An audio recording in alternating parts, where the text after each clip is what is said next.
I've been involved in this fishery for a number of years. I think I was one of the original co-chair of the Lobster Advisory Board, where Ashton sits now. I think Leighton Nicholson was the first chairperson. And I recall very clearly about the discussion about having the scallop fleet move from the upper bay below Green Island, the 43-40 line, I remember that. And we had the great discussions. We had basically the same meetings in Wigsport and area. And I distinctly remember an agreement that was signed by the upper bay fleet, basically staying above that line, and the offshore group would stay off the Georgians and so on. And basically, in the 80s, it was a no-man's zone there. And quickly here to summarize, there was a political decision to allow that fleet to come down below that 43-40 line. A simple political decision, that's my view. And while I'm standing here, I want you all to visualize the sign that's, as you enter the municipality of Barrington, there's a large sign there attracting tourists. It says, the lobster capital of Canada. Okay?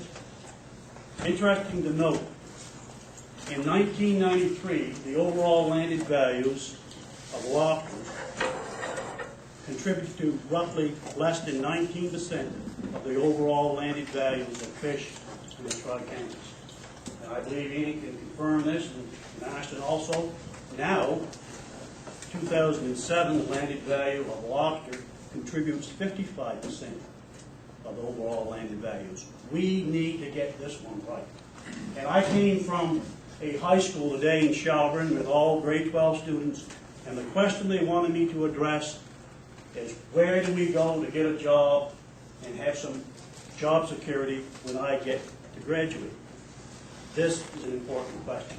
And I want to make the point today, the lady over here talked about having this study done, and since I took office, and I want to make a clear example here where we're going amiss. And today, Mr. Chair, you started off with telling you excused people for not being here because they may have to go Irish mossing. And that was one of the first issues that I addressed taking over this job.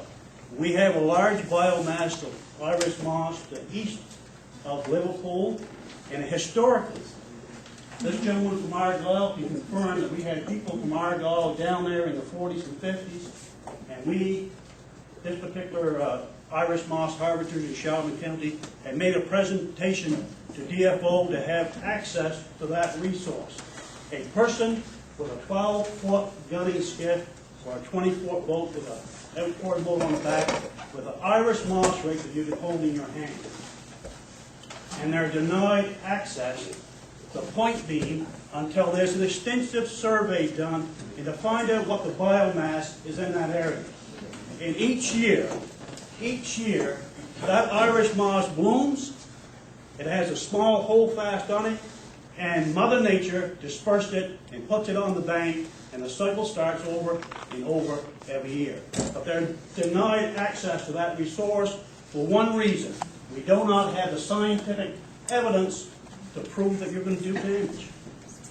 And we're sitting here, and believe me, that I know that area of the west of Ceylon, and you look at that map, and that map is called what? The area that we're talking about, it's called Lobster Bay. The same as that sign of the entrance to Barrington. We have to get this right. And I can assure you that people, I know what the answer of this meeting is, and I know what the recommendation from the Lobster Advisory Board, that people are concerned that this is our livelihood. So without having that information, and just looking back at the Irish moss fleet, how can you come to a conclusion of something as valuable as this lobster industry, and yet you deny Irish moss harvesters an opportunity to a resource? I rest my case.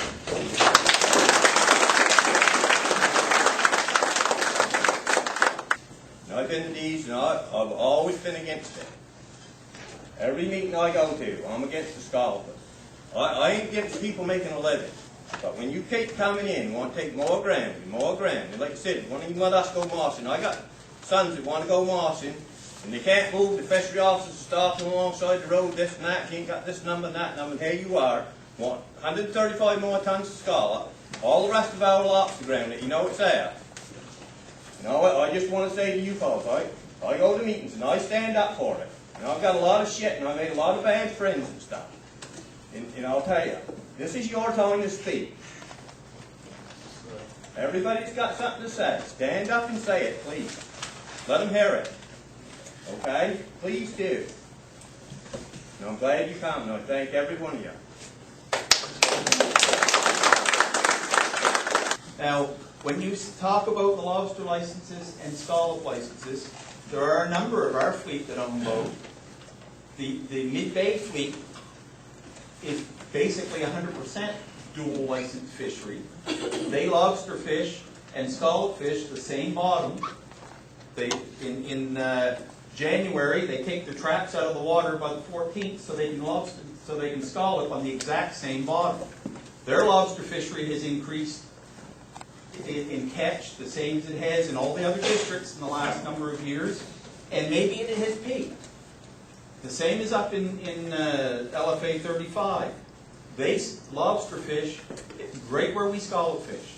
They've expanded the lobster bottom out into, they're trapping more area of what the scallop fleet has fished for years than they ever did. And they're catching more lobsters than they ever did. We're fishing in areas where they set lobster traps. We try to, we have a law that says we have to be a half a mile from fixed gear, and we stay that. On the most part, we have renegades, so does the lobster fishery.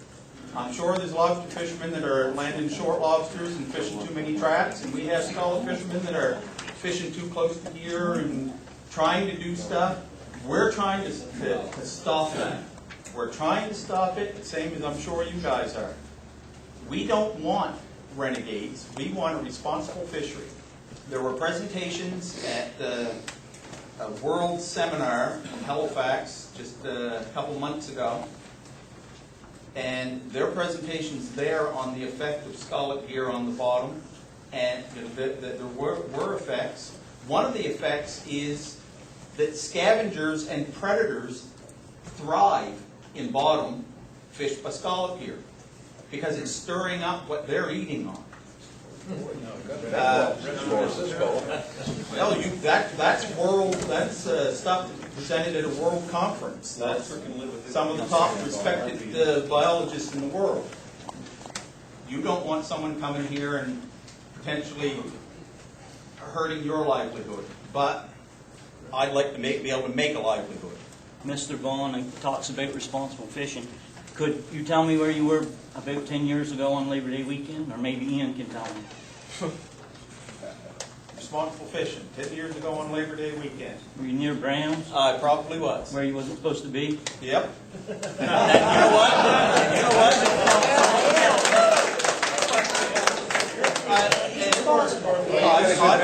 I won't argue that. No, I can't. Okay, let's get back to the speakers list here. Bethany.